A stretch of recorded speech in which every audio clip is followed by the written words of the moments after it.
What's up guys, Tech Flash here, and today this video is going to be about the Mate 30 Pro. Now I can make this video regarding the leaks and rumors of Mate 30 Pro and how it is going to perform, which processor they are going to use, how many cameras does the device have, but this video is not about the hardware. Actually it's about the software because Mate 30 is going to be a transitioning device for Huawei. You see, we already know that Google has banned Huawei from their Android operating system, which essentially means that Huawei can no longer use Google's Android. And Huawei has already tipped us about making their own operating system called HUAWEI OS in China, and internationally it's going to be called Arc OS or Oark OS. I don't know from where they get these names.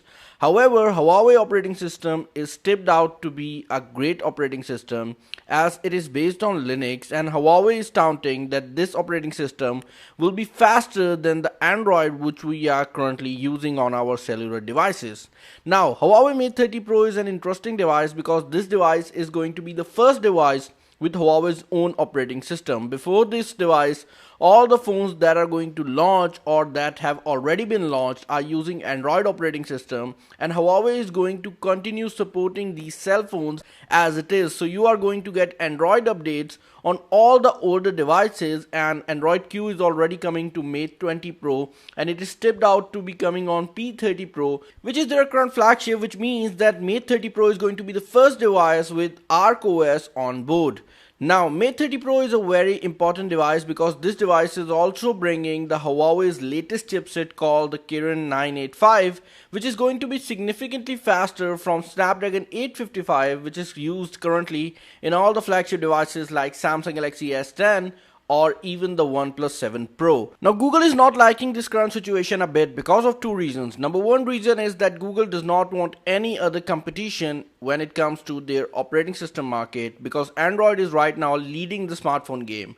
And the second reason which Google puts forward is the fact that if Huawei succeeds in making their own operating system, it is going to be more vulnerable to hacks and stuff like that, and it is going to affect the security of anyone using Huawei device or anyone communicating with someone using Huawei device. So for example, if you belong from US and you are using a secure Android device or even an iPhone and you send something to a person who is using Huawei in some other part of the world, then your information is not going to be safe because you will be communicating with the device which is not secure on the other end. So Google is quite concerned about the whole situation, and this is the reason why Google is trying to lobby against the ban and trying to figure out some way to provide Huawei the updates so Huawei does not go forward with this plan. Also, at this point in the video, I want to compare Huawei with Nokia because many people are thinking that Huawei's fate is going to be similar to that of Nokia because Nokia was a great hardware manufacturer.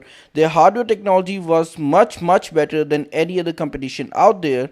Hell, they were introducing different features like gyroscope back in 2005.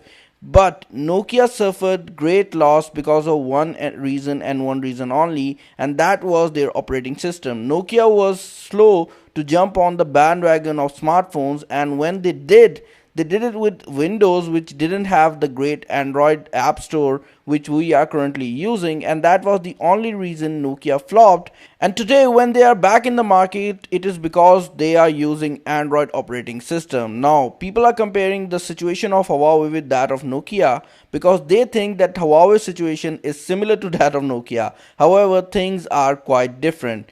You see, in case of Huawei, people of Huawei which use Huawei are not limited to that of the countries where Android is used. In fact, Huawei subscriber base is actually mostly from China. 50% of their users come from China, which are already not using any kind of Google services.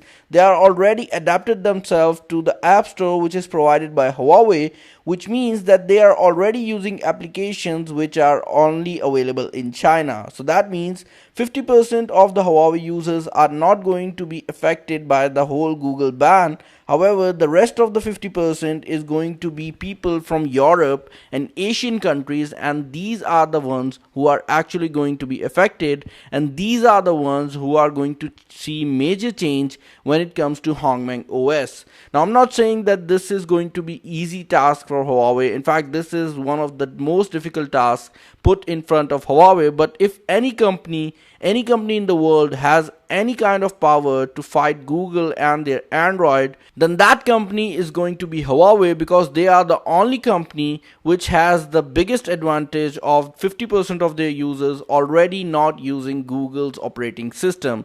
Now I want to know what are your opinions regarding the whole Android ban. Personally, I believe that technology should not be limited to a country, and when it comes to technology, the whole world should be connected. Now I already know that in terms of China has already banned Google services, like you cannot use Google or YouTube in China, and now US is banning Huawei, which means that the whole war situation, the trade war situation, is getting worse day by day, and I don't like it a bit. But I want to know what are your thoughts regarding the whole situation, and what do you think the future is going to be. Also, I want to know what are your thoughts regarding Mate 30 Pro, and what is the most important thing in a cell phone when you are buying a device.